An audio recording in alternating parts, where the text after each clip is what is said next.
Welcome to the 14th episode of the MC Knitting Adventures podcast. My name's Colleen. And my name is May. Welcome to our returning viewers and welcome to those of you who are watching us for the first time. Today our adventure takes us all the way to Toronto, Ontario. But before we begin about our Toronto adventure, Colleen's going to talk about what we are wearing. Perfect. So both of us are wearing the same thing. So it is the Paton's Metallic Spiral Cowl. It's a free pattern. And it's lovely. We've made it for some friends of ours and people enjoy it because you can change up yarn, change up colors. So May is wearing Ella Ray Cozy Bamboo and it is DK weight. It's 80% bamboo and 20% wool and it looks beautiful. We've placed, this is by Jul, J-U-L. We've placed that there so it's lace flat because that's how you'd like to have it there.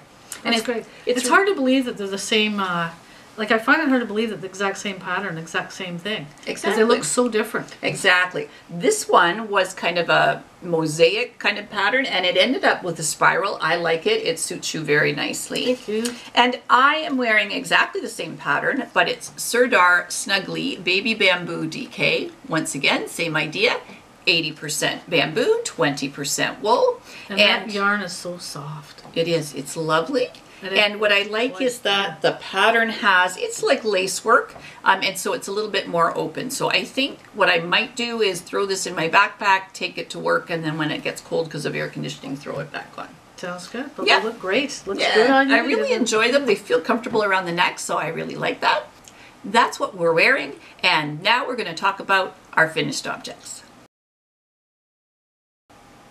My first finished object is the Reina Shawl, and it is a free pattern on Ravelry, and if you go there, it's spelled R-E-Y-N-A. What you'll see is lots and lots of pictures. You'll get an idea. It calls for fingering weight. That's not what I did. The Cozy Up with the Stitchin sisters, they did it with worsted weight. I've seen it done with DK weight. It just changes the size of it. It is a beautiful shawl. It's nice and lacy, and the reason why I wanted to do that was for summer, so it would be good. Now, I had originally purchased this yarn, so it's Diamond Luxury Pima Lino lace, 60% cotton, 40% linen, and I purchased two different colors. So this is called Duck Egg, and this is called White, and obviously, and that's all that's left. Nice combination. It is a nice combination. So I was going to make a shawl that was done in lace weight yarn, and then I thought, I don't have time to work with lace weight. So what I did, I thought if I put the two lace weights together, then what would happen is I'd basically have fingering weight. And that's exactly what happened. And I really like how it's come out. So it turned out very nice. Yes, it hasn't been blocked yet. So I think we need to go, wait a minute, where are we? There we go. This way? Let's see. Yep, this is the way. So there it is. It's not blocked yet. It will open up, but it is a beautiful pattern. Can you see that in there? Yeah. There we go. That's fantastic. It's a beautiful pattern. So I'll be blocking it shortly. So and light. It's very light. It feels like summer to me. And so I think I might like to do another one of those. Choose two other colors. I really liked working with the Pima Lino lace. I liked working with it doubled. It knit just like fingering yarn. You have to watch that you have got both of the strands, but I really like how it looks. It came out, it turned out very well. Like it did, the colors are brilliant. Yeah, I really like it. Thank you. Great. So that's my first finished object. My second finished object is the sidestepping cowl. And that is by Laura Andersson. And it was a free pattern when you purchased the yarn at the Wool and Silk Company in Shelburne, Ontario. Once again, this is that Sirdar Snuggly Baby Bamboo, 80% bamboo, 20% wool. We seem to like that yarn. We make lots of things out of. It's a beautiful royal blue. And what it is it has some knits and purls. Once again, I haven't blocked it. I think it'll open the pattern up a little bit. I like that. Yeah, I think it's a nice weight. Yeah. And I think it's going to be nice once again, just to keep your neck warm. in the summer when you've got air conditioning, and I think it's going to be nice in the winter. Very nice. I think if we took this and did it half, because this was 2 skeins, so 2 50-gram skeins. We could just do a 1 skein. If I did that, I think that would be beautiful for you. I think that's a great that would size. be nice. Yeah, I think it would be a good size for you. So that's something that could be in the works. So that's my knitting finished objects. And then we have a project bag. So as you know, we're heading to Scotland shortly, and May's cousin's wife is a knitter. And so I thought she'd like to have something from Canada. And so I found this fabric with the maple leaves, and we put a red zipper and a red handle, and I think she's going to really like that. I think Ellen will love this. You know, with the maple leaves on it, it's going to be kind of neat. And also on the inside, you put maple leaf. You probably can't see that on the camera, but there's slightly maple leaves on the inside. Exactly. And Ellen from Scotland, we will see you shortly. And maybe we could get Ellen on our podcast, because since she's a great knitter. That would be great. And what we're going to do, and I don't think we're going to put this up before we see her. I think what we're going to do is put a skein of yarn in there, because she likes your Anguli cowl, so I'll put a skein of yarn that would do that in there. Oh, she would love that. And I think that's going to be nice for her. Good. So that's my finished objects, and now May's going to talk about her finished objects. Now, as you know, that we've the picture behind us, we've done that before. It's been up on a previous podcast recently. I got some inquiries on how I frame my canvases, and it's really quite slick. Here's a previous painting that I did. It's in a nice frame, and it's quite simple. I don't know if you can see that in there, but there's an L bracket in here, and you just get some wood, the exact size of your canvas. So it could be any size canvas, and you put your L brackets in. I have some wood here to show you. You put your L brackets in. I can maybe do it that way, okay. And you can see. All right. At the bottom of your frame, so the very bottom, and then when your canvas sits in, it sits on top of the L bracket, and it doesn't fall through. Oh, that's a great idea. Yes, and so there you go. It just sits in like so. Very nice. I like that picture. That's a great picture. And there you have a very framed canvas on that. It looks great. So there you go. That's how I do that. And maybe one day I'll do a tutorial on how to do that on a YouTube. Okay. I think you would do a great job. Okay. So that is my finished object. And next we're going to talk about my works in progress. My first work in progress is the Trista Shawl. So if you can hold that up for me, that would be great. So the pattern itself calls for Pima cotton, but it's worsted. And I had looked at the colors and I couldn't find a color that I liked. And I found this yarn. So it's called Harvest Worsted, Naturally Hand-Dyed, Extra Fine Superwash Merino Wool by Urth. It's by Estelle Yarns. It is a worsted weight. And it's extra fine, and it is so soft. I'm going to let you feel that. Love the color, love the texture. So the color is indigo, and so it's a tonal color. They're naturally dyed. I love this. I'm just really started, but it just keeps going to a point, and then once you get to a certain depth, then it starts to go back down to the end point as you go through. This yarn is lovely. Every time you buy a skein of this yarn, you end up buying a tree. They're going to plant a tree. Oh, that's very nice. So it is very natural. I have 2 skeins, which is what it called for. It is so soft and squishy. I'm so excited about this. I'm looking forward to seeing the end product. And this would make a great cowl too. So I think there's a hack in progress. Oh. I think that's what's going to happen. So if I turn it this way and hold that up to you. Yes, I think that would be a great cowl. I think it's going to be a good cowl for you. So that's another thing. So nice. we can be looking for a worsted weight yarn for you. And I think you'd only need 1 skein for the size that you need. Right, great. Exactly. Can't we see that done? Yeah, sorry for the noise of the needles. It's just a little much. But what can you do? Okay, the second one is called the Terracotta Shawl, and it's by Jessica Gore. And it's a 1 skein shawl, and I'm going to have you hold it up. Once again, it's just started. Love the colors again. I know. It's colors nice. It's beautiful colors. It's a lovely light blue, and it goes into a sandy color. And all of a sudden, the name of the yarn will make sense. So it is called Dream in Color Yarns, Smooshy with Cashmere. It's 70% superwash merino wool, 20% nylon, and 20% cashmere and 10% nylon. And the colorway is Island, and it just looks like a sandy beached island. It I does. really like it. Yes. Now, I'm not sure if you can see, but I'll hold it up again. So it starts off fairly straightforward, and then there's texture as you get to the bottom of the shawl.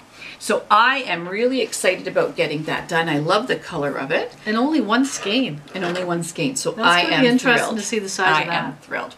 So those are my works in progress. And next, we're going to talk about our adventures. Today our adventure took us to Toronto, Ontario. Now I had to go to Toronto for a work vacation apparently. And A work vacation? well, I worked, you vacationed. Yes, that's exactly what happened. It was lovely. I had some loo days I could use up, so I was able to go. Colleen was able to come, which made it a bonus. So what we did, we get up in the morning and we would go for a great walk in Toronto. And early in the morning before anybody else got up. Yeah. And we'd walk around and we'd have a nice breakfast. Then I would go off to work, and then Colleen would go off to some stores, which she will be talking about later on, some of the yarn stores that she saw in Toronto. She would be on subways and train cars, and then we would meet up for dinner when you came home. Exactly. So and also during that trip on the Saturday, we spent extra time that I wasn't working. We were able to go to CASA LOMA in Toronto. And I hadn't been there for about 36 years or so. And I hadn't been there. I went on a school trip, I think, when I was like 12. And it was not at all what I had remembered my trip to be. It's so beautiful. We both thought we would like to go back because we've been there. So I put a little video together. So we'll talk about that after you see the video.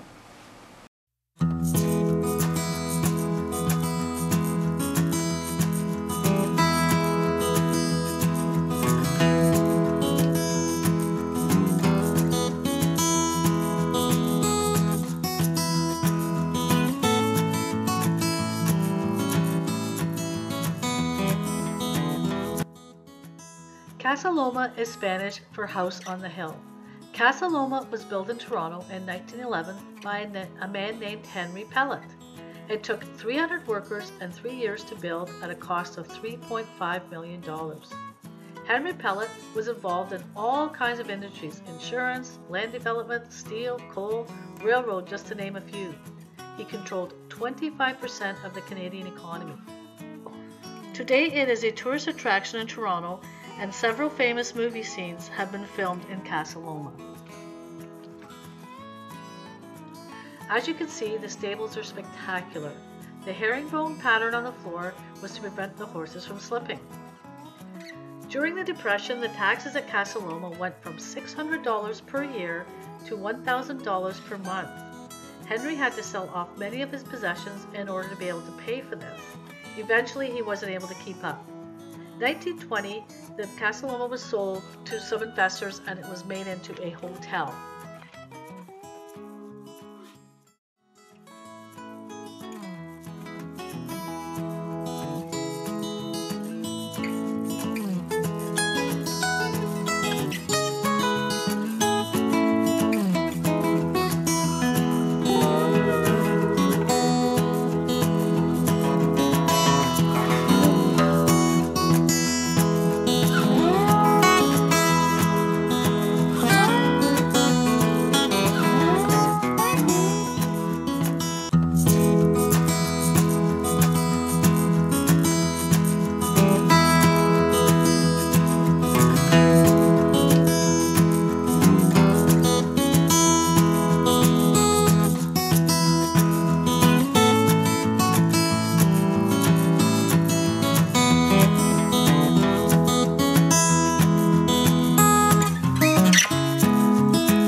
Well, I hope you enjoyed that video. We had a fantastic day. We had lunch in CASA, LOMA, as you saw in the video. That lunch sandwich was amazing, wasn't it? Yeah. I don't know what was in it. What was in that sandwich? It was melted cheese and cheese steak sandwich, but it had lovely vegetables. It was really, really good. But usually when you go to things like that, you don't expect the food to be that wonderful. And but the food was fantastic. Yeah, and yeah, it was a great trip all around. Exactly. And so that was our adventure. And now we will talk about Colleen's souvenirs. I decided that because I was in Toronto and had some time, that I would have my own Toronto Knitters Frolic. I had missed it at the end of April. I'm hoping maybe we can do that next year. So hopefully that would be some fun for us to do. Another adventure, which we enjoy. So I started this frolic for myself at Romni Wools. I'd been there before. I wanted just to take a look around. So I took the streetcar and I headed there. And what I found was this yarn that is, once again, it's that Urth yarn. It is by Estelle Yarns. It's hand-dyed, extra fine, superwash merino wool. It's called Merino Sock. And when I saw this, I thought it looks like a tartan. Obviously, I've got Scotland on the brain, but I thought, oh my gosh, that looks like a tartan. And I loved the green and the blue, and I think it's beautiful. I'm not sure whether I'll make a pair of socks, whether I'm going to make a shawl. Not sure yet, but it really is soft and I really like it. Rich colors. And once again, a tree will be planted. Nice. So that's good. So that was my souvenir from Romni Wools. The next store that I visited was Yarns Untangled, and here is the card. And Yarns Untangled is at 86 Nassau Street. And what I found was this Robo Sheep yarns. It's called Whale Song, that's the colorway. It's 80% merino wool, 20% nylon. There's 420 yards.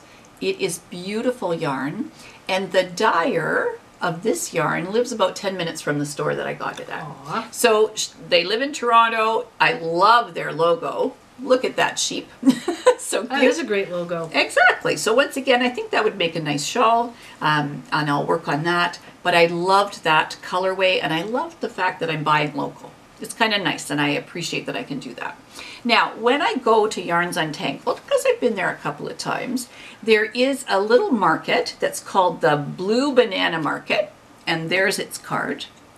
It is on Augusta Ave, 250 Augusta Ave, and it's a short walk from Yarns Untangled. And what they have all kinds of mugs with sayings and gimmicky kind of stuff and candies for the kids, and there's lots of things there. But what they have is this thing that's called Bee Bar Lotion, Honey House Naturals. And I had purchased some in the past, so I knew I could go there and get some, but I wanted to get a different scent. So I'm just going to open that up so you can smell that. Oh, that's lovely. So what it is, now this one's still wrapped, I haven't used it yet, but you open it up, it's a little bar, it looks like a bar of soap. It's not soap, but you just move it around in your hands and your hands warm it, and it basically conditions your hands. Sometimes when you're working with yarns, your hands get, you know, a little dry, so it conditions your hands. And the other nice thing is when you put this in your knitting bag, which I'm going to, then what it will do is it will make your yarn smell beautiful.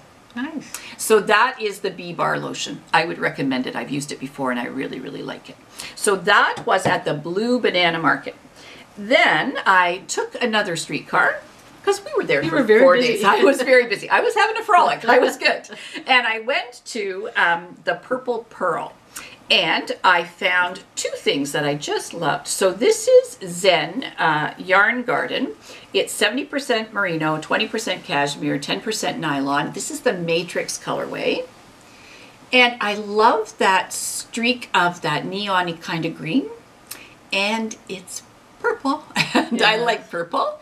And there's different shades of it. And I think that will be beautiful. It's so soft. So deep and beautiful. I know. Great colors in there.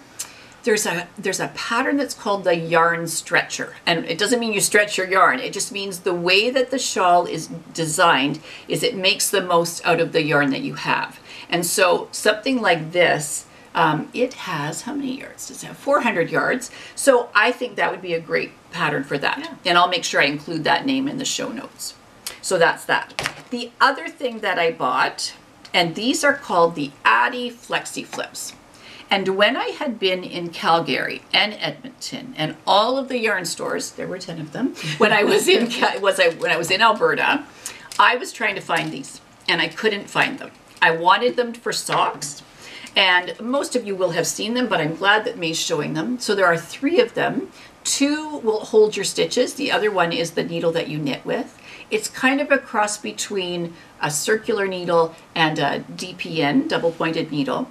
And I want to make socks with those. Oh. And I want to see how they work. I think it's good to try different things. Your hands need to do different movements. Otherwise, you know, you get those repetitive strain injuries, and I don't want that. So I thought I'm going to just pick these up because, as I said, in all of the yarn stores I've been to in the last month or so, I've been trying to get this size, and they didn't have them. It'll be interesting to see how you cope with these ones and get the feedback to the people on how they are. And exactly. I'm looking forward to giving them a try. So the frolic continued to one more store, and that is the store called Unit Yarn and Craft. And it has fabric. It has a lot of yarn. It is a beautiful store. I needed to take the subway. Bloor Street West is where it is. And I found some yarn which looks very blank. It's like a blank canvas, shall we say. I know you'll like that. And May and I have been talking about dyeing yarn. And I have bought an induction burner. We bought a big pot. And then we kind of stopped. Because I think we thought if we're going to have to use acid dyes, that pot can only be used for it. And we're not sure it's something. And there's safety equipment involved with acid dyes. And it's expensive if you don't, you know. Right. If we're not going to get into it. And exactly. So what we decided is that we are going to try with food coloring. So food safe dyes is what we're going to work on. And we're just going to try a few things. I think trying it would be fun. Exactly. So we've been watching lots of videos. We're getting some ideas, and we're going to make sure that we do a YouTube video and show you what we're trying. So I bought 2 skeins, one for each of us. We may try different things. We may try the same thing with different colors. We're not sure. But that was so much fun. I had a great time in the frolic. You won't see so many pictures because my photographer was busy. Working. I was working. You were working. I was frolicking. She was working. And so it's not fair. And yet I had a good time. Dinners were lovely. Our dinners were lovely. It was. And I managed to, you know, get back in time to have lunch with you a couple of days. So it worked out really well. We had a good time. And Toronto's such a great city to go to. It is. There's always something there. There's Starbucks. There's great restaurants. There's entertainment. There's always something to do in Toronto. Absolutely. And it's easy to navigate. I love being able to say, okay, we're going to need to go there. What subway? What bus? How are we going to get there? And I really had a good time. So that was our adventure in Toronto. Yes. Thank you for working while I was frolicking. I appreciate that very much. We didn't talk about the train ride home too. That the train ride. Okay, that was a bit of an adventure. That was too, wasn't it? Yeah, it was. We took the train there and back, and then we always get a really nice dinner on the train. I think we've mentioned that before. Via Rail Canada puts on a great little meal, and you get a nice drink. Yeah. And next thing you know, you're home in London. Exactly. So it's a great little ride. So thanks for a wonderful day. Thanks for coming on my work vacation. My work, your vacation. Yes, and I appreciate you taking me along. That was our Toronto adventure. Thanks so much for watching. Please feel free to subscribe if you like what you see, and comment down below. Tell us what other adventures you'd like us to have. We are heading to Scotland, so we're looking forward to that, and we'll have lots of information for you when we get back. We'll visit lots of yarn stores, I think, in Scotland. I hope so. Yes. So, until next time. You take care.